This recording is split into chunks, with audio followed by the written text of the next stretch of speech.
तकरीबन उसी तरह से मोदी जी ने इस तकरीर में ये बता दिया कि भारतीय लोग इजराइल की सेना में काम कर रहे हैं। ये कह दिया, सबूत दे दिया ना।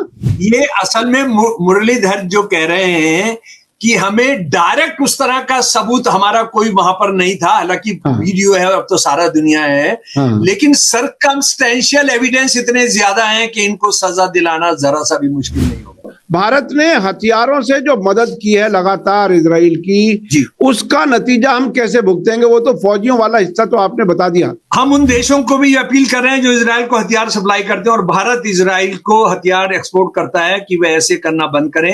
हथियार सप्लाई करने वाला देश युद्ध अपराधों में मदद और उकसाने के आरोप में बच नहीं सकता। मोदी जी बचोगे नहीं, डिफेंस मिनिस्टर बचोगे नहीं।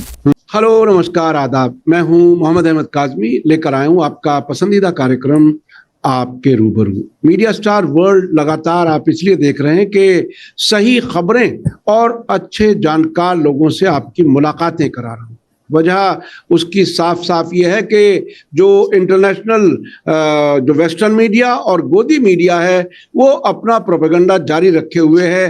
पहले दिन से उसने इजराइल को जिता दिया था, और हमास और हिजबुल्लाह को तबाह होने की बात कही जा रही थी, और शायद उनकी माने तो उन्होंने तो ईरान के खिलाफ भी तकरीबन ऐसी ही बातें कहनी शुरू कर दी थी। लेकिन हमारे जो दर्शक हैं वो अच्छी तरह से जानते हैं कि मेरी पूरी कोशिश ये रहती है कि जहां से खबर आ रही है वहां से कुछ जानकार लोगों से मुलाकात हो, या ऐसे लोगों की से मुलाकात हो जो बहुत ही ऑब्जेक्टिविटी के साथ हालात को देख रहे हैं और समझ रहे हैं। आज हम एक बार फिर बात कर रहे हैं जनाब शम्सुल इस्लाम साहब से, जो दिल्ली यूनिवर्सिटी के पॉलिटिकल साइंस के प्रोफेसर रह चुके हैं, जाने माने एक्टिविस्ट हैं, राइटर हैं। जो मजहब की बुनियाद पर नेशनलिज्म की बात कही जाती है, चाहे वो आरएसएस की हो या कहीं और हो, वो उसको गलत मानते हैं, और उन्होंने कई किताबों के जरिए अपने उस नजरिए को बहुत साफ तौर पर बेबाक अंदाज में रखा है। आज उनसे एक बार फिर बात कर रहे हैं। उनसे बात ये होगी कि क्या भारत गाजा में कत्लेआम में क्या शरीक है? जो डॉक्टर माफ कीजिएगा, जस्टिस एस मुरलीधरन ने जो अभी हाल ही में कहा है कि भारत ने भी इजराइल की मदद की है, भारत को चाहिए कि इजराइल को हथियार देने बंद कर दे। क्या हम उस इंटरनेशनल कोर्ट ऑफ जस्टिस में मुजरिम की तरह से पेश किए जाएंगे? क्या कुछ होगा आने वाले वक्त में, ये हम समझने की कोशिश करेंगे। शम्सुल इस्लाम साहब से जरा कुछ दिन के बाद, वक्फे के बाद बात हो रही है। अब मुझे उम्मीद है कि आज भी आपको बहुत इंफॉर्मेशन मिलेगी जो शम्सुल इस्लाम साहब आपको बताएंगे। शम्सुल इस्लाम साहब, वेलकम है आपका मीडिया स्टार वर्ल्ड को। आपने वक्त दिया उसके लिए बहुत बहुत शुक्रिया। ये बताइए कि जस्टिस एस मुरलीधरन जो उड़ीसा के चीफ जस्टिस रह चुके हैं, उन्होंने हाल ही में, वो दो वजह से खबरों में आए। एक तो यूनाइटेड नेशन के ह्यूमन राइट्स कमीशन को वो लीड कर रहे थे, उन्होंने एक रिपोर्ट जारी की जिसमें गाजा में होने वाले कत्लेआम, खास तौर पर बच्चों के कत्लेआम के बारे में बताया। लेकिन दूसरी खबर जो उनसे आई वो भी उससे ज़्यादा परेशान करने वाली थी, कम से कम आम भारतीयों को जिनकी हमदर्दी फिलिस्तीन के साथ है। उन्होंने कहा कि भारत को चाहिए कि वो इजराइल को हथियार देने बंद कर दे, हम पर भी मुकदमा चल सकता है दुनिया की अदालत में।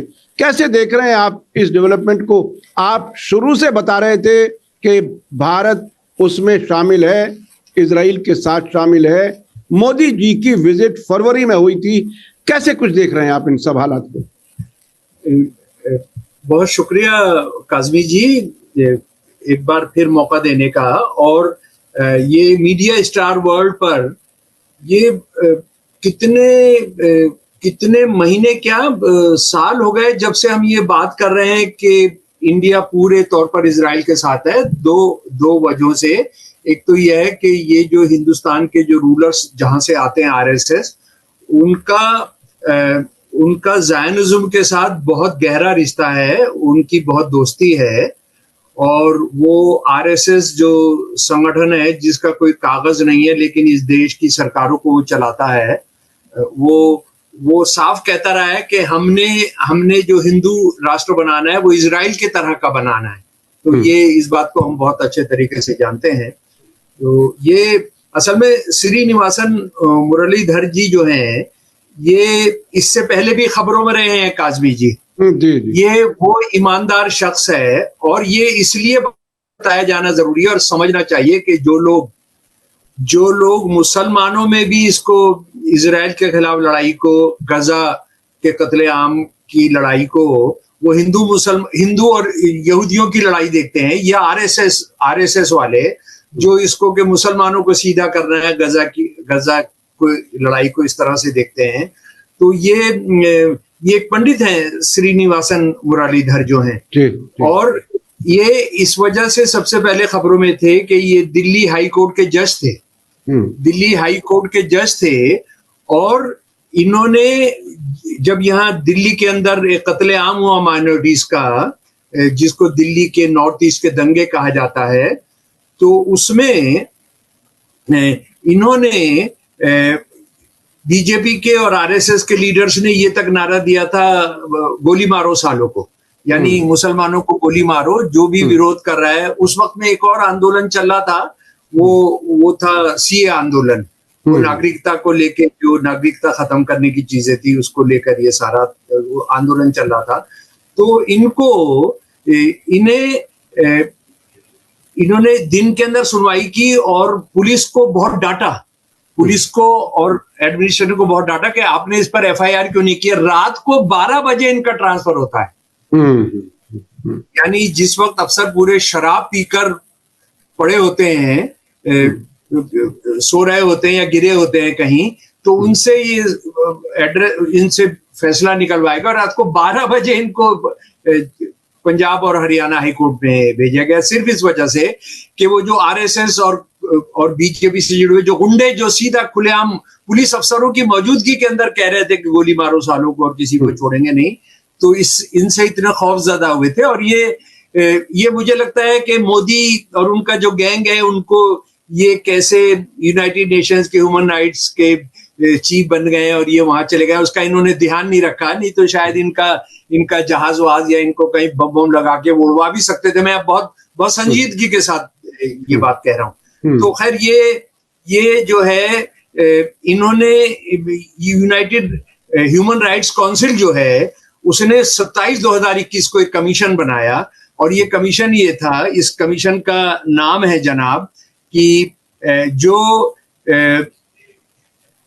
ऑक्युपाइड फलस्तीनी टेरिटरी पर independent international commission of inquiry बनाया, और इसके उनको प्रमुख बना दिया गया।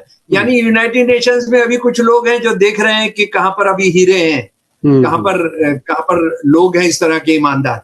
और ये रिपोर्ट जो है, ये आ गई जनाब अक्टूबर 2025 में आ गई, और अक्टूबर 2025 में आ गई, और इसका उनकी जो रिपोर्ट है वो लंबी रिपोर्ट है, मतलब बहुत लंबी नहीं है, लंबी रिपोर्ट है, लेकिन उसका लबे-लुबाब जो है, उसका पूरा जो निचोड़ है, वो इंडियन एक्सप्रेस के एक बहादुर जर्नलिस्ट जिनका नाम विनीत भल्ला है, उन्होंने 30 जून को इनके साथ एक इंटरव्यू किया। और काज़मी जी, अगर आप इजाजत दें तो मैं उसके जो खास बातें हैं वो पढ़कर सीधा उनके अल्फाज में सुनाना चाहता हूँ। इजाजत है जनाब? जी बिल्कुल बिल्कुल जी। इस रिपोर्ट में बुनियादी तौर पर यह बताया गया है कि 7 अक्टूबर 2023 को जब ये युद्ध शुरू हुआ गजा का, तो और अक्टूबर 2025 के बीच कम से कम 20,189 टू 20,179 फलस्तीनी बच्चों की मौत हुई है, और 44,143 बच्चे घायल हुए हैं। इन हमलों की वजह से दुनिया में सबसे ज्यादा ऐसे बच्चे हैं जिनके अंग काटे गए हैं। यानी दुनिया के जो आधुनिक दुनिया का इतिहास है उसमें सबसे ज्यादा बच्चे हैं, और 58,000 से ज्यादा 58,000 से ज्यादा बच्चे अनाथ हुए हैं। और इस रिपोर्ट में यह भी बताया गया है कि जो मारे गए, जो शहीद हुए, उसमें 30% बच्चे हैं। 30% बच्चे हैं, 2 महीने के, 3 महीने के, 6 महीने के बच्चे हैं, जिन पर आप ये इल्जाम नहीं लगा सकते हैं कि वो बम फोड़ रहे थे या हमास का झंडा लहरा रहे थे, इल्जाम नहीं लगा सकते। और उन्होंने, ये जो मुरलीधर साहब हैं, इन्होंने ये जजमेंट दिया है कि फिलिस्तीनी लोगों का हयाताती तसलसल और मुस्तकबिल का वजूद खत्म करने के लिए biological continuity of future existence of the Palestinian group, यानी आप ये समझ लीजिए कि ये हमला कुछ लोगों को मारने के लिए नहीं है, कुछ आज की पीढ़ी को खत्म करने के लिए नहीं है। इस तरह के काम किए हैं कि आपका आने वाला सिलसिला जो फिलिस्तीनियों का पूरा खत्म हो जाए, वो मिट जाए। जैसे इस तरह की कार्रवाई जो है यूनियन कार्बाइड ने जो भोपाल के अंदर जो गैस छुड़ी थी, उसमें यह था कि आने वाली पीढ़ियां भी सारी की सारी अपाहिज पैदा होंगी या पैदा नहीं होंगी। तो ये जो सवाल जवाब है जरा वो सुन लीजिए। तो वो पहले तो ये इन्होंने पूछा उनसे, हमारे विनीत भल्ला ने, कि आप कमीशन के चेयरमैन तौर पर आपकी नियुक्ति कैसी हुई, तो उसका वो डिटेल बताते हैं। पूरा लीगल है कि 2021 मई 2021 में उनको ये ह्यूमन राइट्स काउंसिल ने बनाया, और इनको जब संपर्क किया मुझे लगा कि मैं ये मौका नहीं छोड़ सकता। इससे मुझे इंटरनेशनल ह्यूमन राइट्स लॉ के तरीकों और इंटरनेशनल लेवल पर जांच करने वाली संस्थाओं के काम करने के तरीके को समझने का मौका मिलेगा।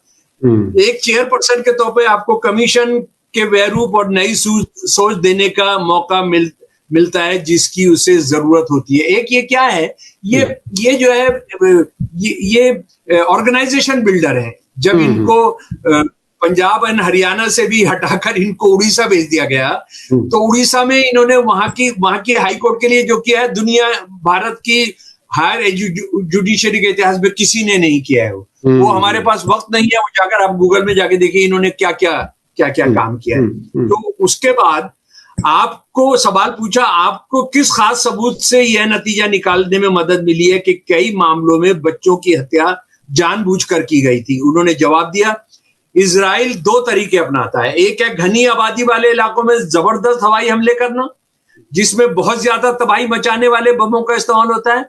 10,000 पाउंडर, 20,000 पाउंडर, 50,000 पाउंडर जी, ये मैं कह रहा हूं। इससे भारी नुकसान होता है, खासकर बच्चों की जान जाती है।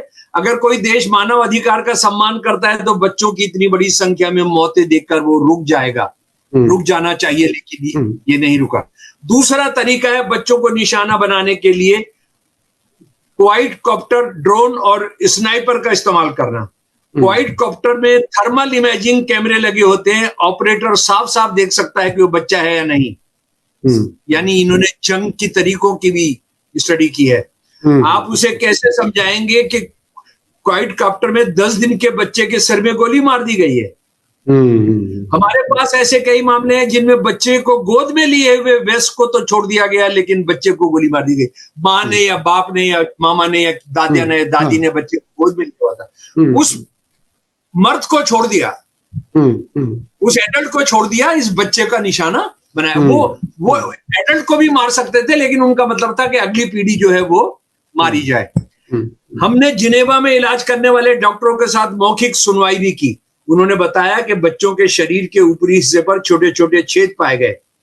क्यूब के आकार के छर्रों से सर और गर्दन पर सटीक निशाना साधा गया था। यह पैमाना हैरान करने वाला है। अच्छा, अब एक यहां समझ लीजिए कितना भयानक जुर्म किया जा रहा है। उसमें पता नहीं वो सारे हथियारे, सारे ये कारतूस इंडिया से ही जा रहे हों। तो बात यह है कि छर्रा जो है गोल होता है और वो उसमें वो अंदर घुसता है नोकेला। ये क्या कर रहे हैं, छर्रे इन्होंने चौकोर बनाए हैं। यानी छर्रे किस तरह के बनाए हैं, ये देखिए इस तरह के बनाए हैं छर्रे, ये इस तरह के। वो जो है 2 मिलीमीटर नहीं जाएगा, वो 10 मिलीमीटर जाएगा। तो इंस्टेंट मौत होगी जी। कमीशन का कहना है कि उसने इजराइल से जानकारी और वहां जाने की इजाजत के लिए 13 बार अनुरोध किया, 13 बार दरखास्त की, लेकिन किसी का भी जवाब नहीं मिला। ऐसे मामलों में ये पैनल कैसे काम करता है और सबूतों की पुष्टि कैसे करता है? उन्होंने पूछा कि आपने इतनी बार मांगा फिर भी नहीं जाने दिया, लेकिन फिर आप पुष्टि कैसे करते हैं? हम एक जांच करने वाली संस्था है, इसलिए हम सक्रिय रूप से ऐसे सबूत तलाशते हैं जो हमारे शुरुआती निष्कर्षों के नतीजों के उलट हो। हम सार्वजनिक रूप से जानकारी मांगते हैं और दुनिया भर से कोई भी व्यक्ति हमें सामग्री भेज सकता है, मटेरियल भेज सकता है। हमारे पास 12 लोगों की एक बहुत ही खास और कई देशों के स्पेशलिस्ट वाली टीम है। इसमें मिलिट्री, एनालिस्ट, साइबर एक्सपर्ट और कानूनी व जेंडर मामलों के एक्सपर्ट शामिल हैं। जी जी जारी रखूं? जी जी बिल्कुल जरूरी है। बिल्कुल बिल्कुल बिल्कुल बिल्कुल। अगर हमें गोली लगने से मारे गए 2 बच्चे मिलते हैं तो हम इजरायली सैनिकों की मौजूदगी की पुष्टि करने के लिए फॉरेंसिक टूल्स, जियो लोकेशन और क्रोनो लोकेशन का इस्तेमाल करते हैं। बारीक से बारीक जगह का भी हम जानने का इस्तेमाल करते हैं। अजीब बात यह है कि इजराइल के सहयोग न करने की कमी की भरपाई उसके अपने सैनिक ही कर देते हैं, जो सोशल मीडिया पर ऐसे सबूत पोस्ट करते हैं जो उनके खिलाफ जाते हैं और बिना किसी डर या रोक टोक के ऐसा करते हैं। यानी वो कह रहा है कि हमारा काम बहुत आसान हो जाता है कि वो सोशल मीडिया पर जो इजरायली हमने मारा, रेप किया, हमने इतने बच्चों को मारा, ये सब क्या हम अभी आएंगे, डिफेंस मिनिस्टर ने क्या कहा उस पर भी हम भी आएंगे। तो वो बता देते कि यहाँ पर हम थे। तो वो कह रहे हैं कि ये तो डकैती सबूत दे देता है कि मैं वहां पर था, हत्यारा, बलात्कारी, रेपिस्ट ही सबूत दे देता है। इसके अलावा हमने अपनी ड्राफ्ट रिपोर्ट इजराइल को हफ्तों पहले भेज दी थी। सुन लीजिए, फाइनल करने से पहले उसका ड्राफ्ट जो कोई भी एक ईमानदार संगठन करेगा, उन्होंने हमें सीधे कोई जवाब नहीं दिया। इसके बजाय उन्होंने 18 पेज का खंडन जारी किया। उन्होंने सबूतों से इंकार नहीं किया। उन्होंने ये भी नहीं कहा कि सैनिकों के वीडियो नकली थे। इजराइल मनमाने ढंग से 10, 12 या 15 साल के लड़कों को आतंकवादी करार देता है। एक बार जब आप किसी बच्चे को आतंकवादी करार देते हैं तो इजरायली सैनिकों से मारने के लिए कोई वजह खोजने की जरूरत नहीं होती है। यानी जैसे क्या हिंदुत्ववादी क्रिमिनल जो हैं, हिंदुत्ववादी जो हैं, वो मुसलमानों को ही कहते हैं कि खतरा है। गोलवलकर ने कह दिया था मुसलमान खतरा नंबर 1 है, तो फिर उसके बाद खुली छूट है कि उनको आप लिंच करिए, उनको आप मारिए। तो ये इजराइल के लिए भी खुली छूट है। इजरायली सैनिकों ने टेलीविजन इंटरव्यू में कहा है कि उनके कमांडरों ने उनकी तारीफ की और उनसे कहा कि टारगेट की उम्र चाहे जो भी हो, उन्हें उसे मारना ही है। ये कुछ मनमानी करने वाले सैनिकों का काम नहीं है, ये एक सोची समझी और व्यवस्थित योजना है। रिपोर्ट का निष्कर्ष है कि इजराइल की कार्रवाई जेनोसाइड के दायरे में आती है। इंटरनेशनल आपराधिक कानून में नरसंहार की मंशा साबित करना बहुत मुश्किल काम है। वो ये कह रहे हैं कि ये आपने जेनोसाइड क्या नहीं किया, इसको साबित करना बहुत मुश्किल काम है। जो ये बड़े देश हैं, उन्होंने जो जेनोसाइड की डेफिनेशंस बनवाई है इंटरनेशनल लॉ में, वो बड़े मुश्किल से साबित हो सकता है क्योंकि ये सारे लोग करने वाले हैं। लेकिन इस मामले के अंदर बड़ा मजबूत प्रूफ मिल रहे हैं। अच्छा देखिए, बात सिर्फ लोगों को मारने की नहीं है, वो आगे सुनिए। बात सिर्फ हत्याओं की नहीं है, बात खेती की जमीन पर कब्जा करने की भी है। बात 97% स्कूलों और 38 में से 22 यूनिवर्सिटीज को नष्ट करने की भी है। बात बच्चों और नवजात शिशुओं के इलाज के फैसिलिटीज पर बमबारी करने की भी है। आपको ऊपर बैठे लोगों के बयान पर भी ध्यान देना होगा। 7 अक्टूबर 2023 को हमले के 2 दिन बाद इजरायली संसद नेसेट के डिप्टी स्पीकर निसिम बटूरी ने स्पेशल मीडिया पर पोस्ट किया, गाजा को मिटा दो, वहां एक भी बच्चा ना बचे, बाकी बचे सभी लोगों को निकाल दो ताकि वो दोबारा कभी उठ ना सके। ये जनाब नेसेट जो सेनेट है जी, नेसेट जी, फलस्तीनियों के खिलाफ इजराइल के अत्याचारों को लेकर यूएन की रिपोर्ट और इंटरनेशनल कोर्ट ऑफ जस्टिस के बाध्य जो आप पर मान्य अधिक आदेशों के अनुसार को अक्सर नजरअंदाज कर दिया जाता है। आपको क्यों लगता है कि आपकी खोज में असल में न्याय मिल पाएगा? ये सवाल कर रहे हैं। बिल्कुल जवाब देते हैं, हम सिस्टम पर भरोसा नहीं खो सकते। इसीलिए आज माइनॉरिटीज इंडिया में भी और सब जगह सबर कर रहे हैं कि हम सिस्टम पर अभी भरोसा किए हुए हैं। उदाहरण के लिए अभी इजराइल डिफेंस फोर्सेस में 6000 फ्रांसीसी, ये पहली बार दुनिया में पहली बार यूनाइटेड नेशंस का एक कमीशन एक्सेप्ट कर रहा है। जरा सुन ले मेरे प्यारे दोस्तों, अभी इजरायली डिफेंस फोर्सेस में 6000 फ्रांसीसी, लगभग 2000 ब्रिटिश और 700 ऑस्ट्रेलियाई सैनिक सेवा कर रहे हैं। ये सभी देश इंटरनेशनल क्रिमिनल कोर्ट के रोम स्टैच्यू पर, ये जो इंटरनेशनल क्रिमिनल कोर्ट का स्टैच्यू है कि आप जो है जेनोसाइड में जो है किसी दुनिया के दूसरे आदमियों को शामिल नहीं करेंगे, इन्होंने उस पर दस्तखत किए हैं, जो उन पर ये जिम्मेदारी डालता है कि अगर उनके नागरिक इन अत्याचारों में शामिल हो तो उन पर मुकदमा चलाया जाएगा। यानी इजराइल पर ही मुकदमा नहीं चलेगा, फ्रांस पर चलेगा, ब्रिटेन पर चलेगा, इजराइल पर, ऑस्ट्रेलिया पर चलेगा, उसके साथ ही साथ इंडिया पर चलेगा। क्यों, मैं आपको बताता हूं। मैं 15 फरवरी ये समझना बहुत जरूरी है। ये समझना बहुत जरूरी है कि भारत का इसमें क्या कुछ हिस्सेदारी रही है, हथियारों की शक्ल में, क्या फौजियों की शक्ल में भी है। ये मैं समझता हूं हमारे दर्शक जरूर समझना चाहेंगे। जी जी। मोदी साहब 25 फरवरी 2026 को गए वहां, और उन्होंने वहां नेसेट में भाषण किया, जो वहां की पार्लियामेंट है, और वो मिलकर इतना खुश हुआ। वो जो हत्यारा है, चोर है, वुमनाइजर है नेतन्याहू, और ये मैं नहीं कह रहा हूं, ये सारे इजराइल के सरकारी कागज भी कह रहे हैं, यूनाइटेड नेशंस के कागज कह रहे हैं। उसने कहा कि इंडिया जो है वो क्रेजी है, वो पागल है हमारे से दोस्ती करने में।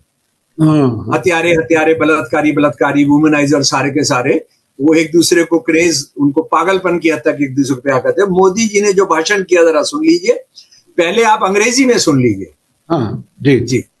उन्होंने वैसे हिंदी में किया था। Today a vibrant Indian origin Jewish community lives here. They have contributed to the building of modern Israel in laboratories and hospitals, in classrooms, and also on battlefield. They hold firmly that Israel is their fatherland and India is their motherland. We are proud of them. आज यहाँ भारतीय मूल का एक जीवंत यहूदी समुदाय रहता है। उन्होंने आधुनिक इजराइल के निर्माण में महान योगदान दिया है, चाहे वह प्रयोगशालाएं हो, अस्पताल हो, कक्षाएं हो, या फिर युद्ध के मैदान। उनका दृढ़ विश्वास है कि इजराइल उनकी पितृभूमि है और भारत उनकी मातृभूमि है। हमें उन पर गर्व है। देखिए, ये जो हमारा पगलाया हुआ प्रधानमंत्री है, इसको ये नहीं पता है कि ये इजराइल में जो हिंदुस्तानी रह रहे हैं उनको मरवा रहा है, लेकिन ये इजराइल को बता रहा है कि देखो मैं तुम्हारा कितना बड़ा दलाल हूं, कितना बड़ा। हिंदुस्तानियों की मदरलैंड, वहां जो हिंदुस्तानी है वो उनका मदरलैंड तो इंडिया है, लेकिन फादरलैंड इजराइल है।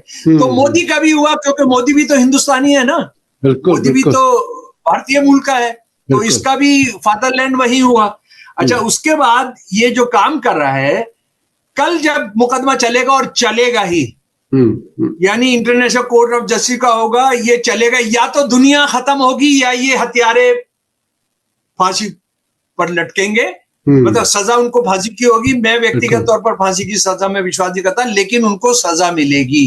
उनको सजा मिलेगी, जैसे इंटरनेशनल कोर्ट ऑफ जस्टिस ने बहुत सारे लोगों को दी है, बहुत सारे लोगों को दी है। इनको मिलेगी, या दुनिया खत्म होगी। ऐसे नहीं हो सकता है, लटका नहीं रह सकता, स्टेटस को नहीं रह सकता। ये बंदा क्या कह रहा है कि वहां पर हिंदुस्तानी सेना में शामिल हो रहे हैं, इजरायली सेना में। जी। तो इसका मतलब है कल जब मुकदमे चलेंगे तो भारत के साथ साथ ये भारतीय मूल के जो वहां जाकर बस गए उन पर भी मुकदमा चलेगा। बिल्कुल। भारत का प्रधानमंत्री मान रहा है कि भारतीय मूल के, भारतीय नस्ल के लोग जो है इजराइल की सेना के अंदर काम कर रहे हैं। ये अगर इसको थोड़ा सा भी इसको अकल होती, अगर ये जब अकल बट रही थी वहां छलनी लेके नहीं गया होता, तो ये मिलिट्री की बात छोड़ सकता था, लेकिन इसने नहीं छोड़ी। अच्छा, उसके बाद एक बात, तो ये तो एक सेकंड में आपको रोक रहा हूं। ये तकरीबन उसी तरह से हुआ जैसे इजराइल के फौजियों ने सोशल मीडिया पे अपने सबूत खुद दे दिए। तकरीबन उसी तरह से मोदी जी ने इस तकरीर में ये बता दिया कि भारतीय लोग इजराइल की सेना में काम कर रहे हैं। ये कह दिया, सबूत दे दिया ना।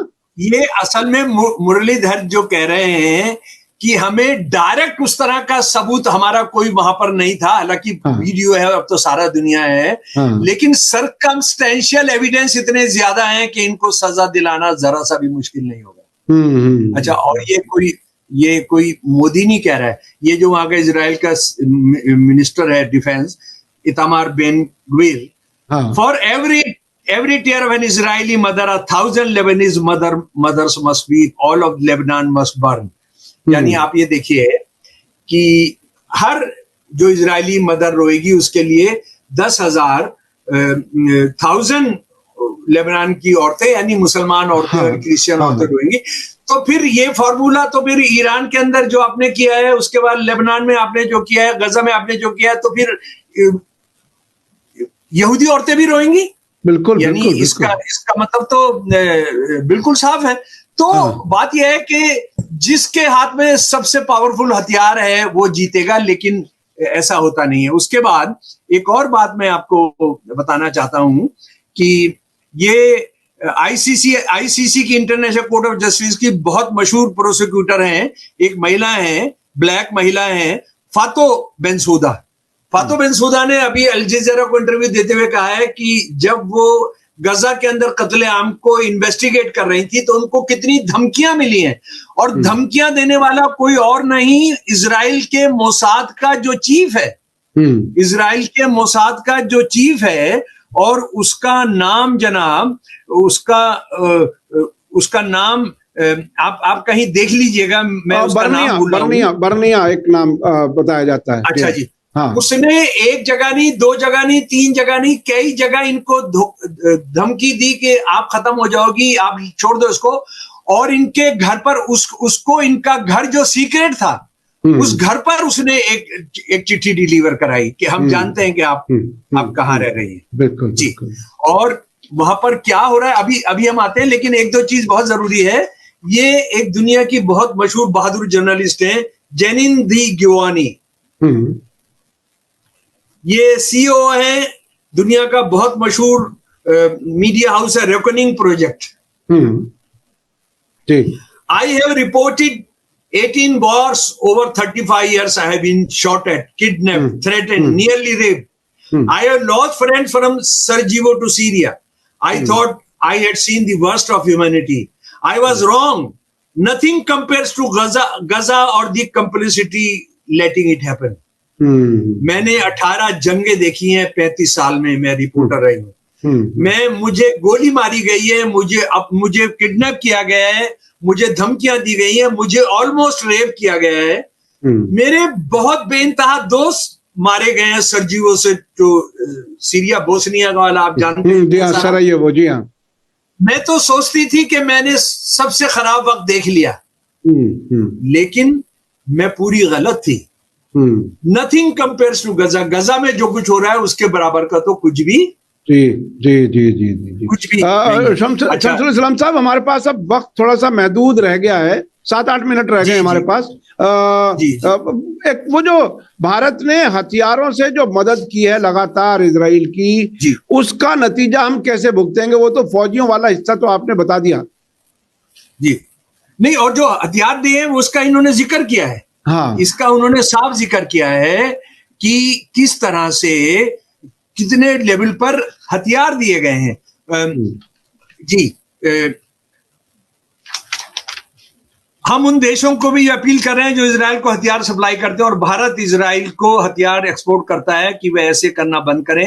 हथियार सप्लाई करने वाला देश युद्ध अपराधों में मदद और उकसाने के आरोप में बच नहीं सकता। मोदी जी बचोगे नहीं, डिफेंस मिनिस्टर बचोगे नहीं, बचोगे नहीं। या तो सब खत्म होगा या आप बचोगे नहीं। और अगर ये आप कितने हथियार सप्लाई करते हैं, हमने बहुत बार इस पर स्टोरी की है, बहुत बार। टेलीग्राफ इंडिया की जो एडिटोरियल है 4/11/2025 का, आप पढ़ सकते हैं कि कितने हथियार।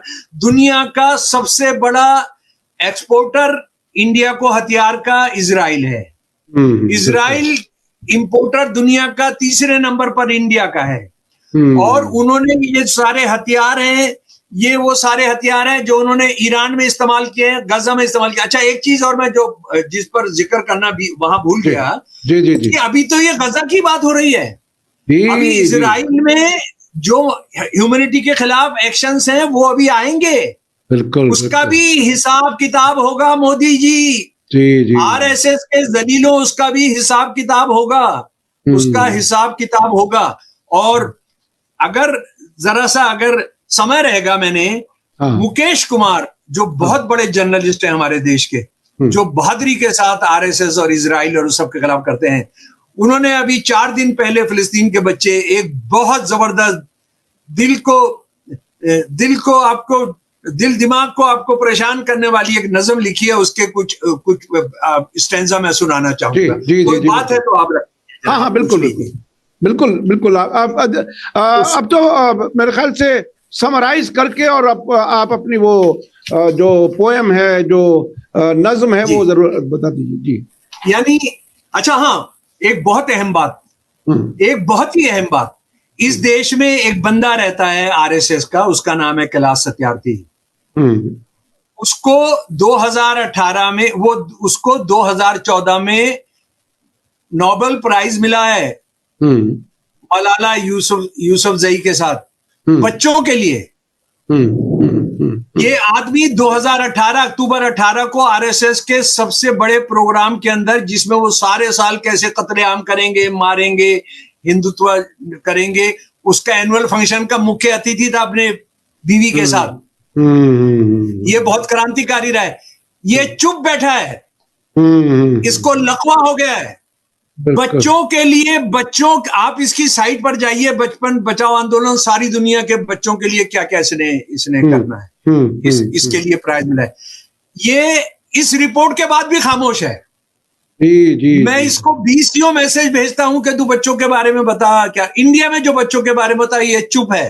ये जलालत की, यानी आरएसएस और हिंदुत्व किसी आदमी को कितना जलील और कितना मुर्दा बना सकता है, ये कैलाश सत्यार्थी उसका जीता जागता उदाहरण है। ये आरएसएस का असर है, ज़ायनिज्म का असर है, ये सारे के सारे। तो इससे ज्यादा शर्मनाक बात नहीं हो सकती है। मैं निवेदन करूंगा कि कैलाश सत्यार्थी की जो साइट है, लोग उसको खत लिखें, लोग उसको ईमेल लिखें, प्लीज लिखें कि तू कहां है भाई, बता।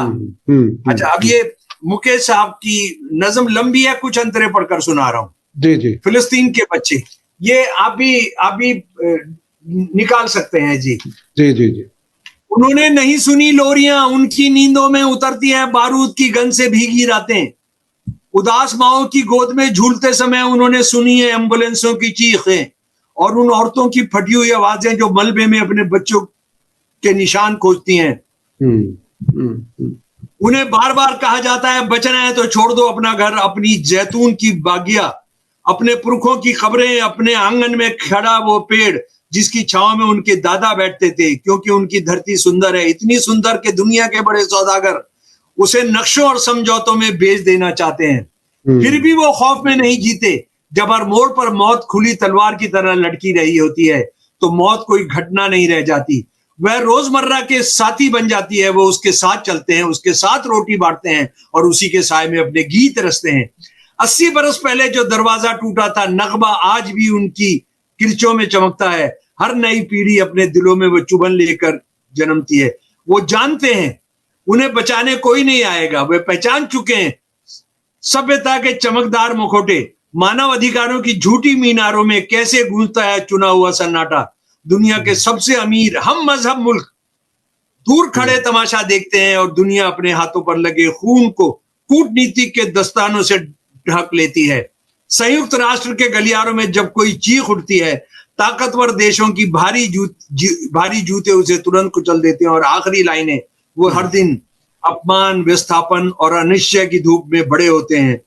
ऐसे में वो कौन सा सपना बुने, किस किताब में खोजे अपना कल, किस दिशा में चले, जब हर राह के अंत में एक चौकी, एक बंदूक या मलबे का ढेर खड़ा हो। फिर भी वह मिट्टी में दबी चीजों की तरह हैं, मलबे के बीच खेलती उनकी हंसी अब भी ये घोषणा करती है कि हम फिलिस्तीन के बच्चे हैं। जी। अच्छा, बिल्कुल आखिर में 15-20 सेकंड में आप ये बताइए कि अक्टूबर 2023 से यहाँ तक जंग पहुंच गई, ईरान से 2 जंगें हो चुकी, जंगबंदी वगैरह वगैरह, बहुत चीजें, रोजाना कहानियां उलट पुलट होती हैं। अब आपको फिलिस्तीन के वापस बनने की कितनी उम्मीद है या नहीं है, क्या लगता है? देखिए, फिलिस्तीन अब अलग थलग से घटना नहीं रह गई है। गजा अब अलग से कुछ नहीं रह गया। उसने और इस लड़ाई को बढ़ाया। ईरान पर भी तो उसी लड़ाई का एक्सटेंशन है ना। बिल्कुल, और ईरान के खिलाफ 2 लड़ाइयां नहीं हुई है, 15-16 लड़ाई हो चुकी, और जो कोवर्ट जो हुई है वो तो बेनता है, तो वहां जाकर उन्होंने कराई है। बात यह है कि ये दुनिया तबाह होगी फिलिस्तीन के साथ।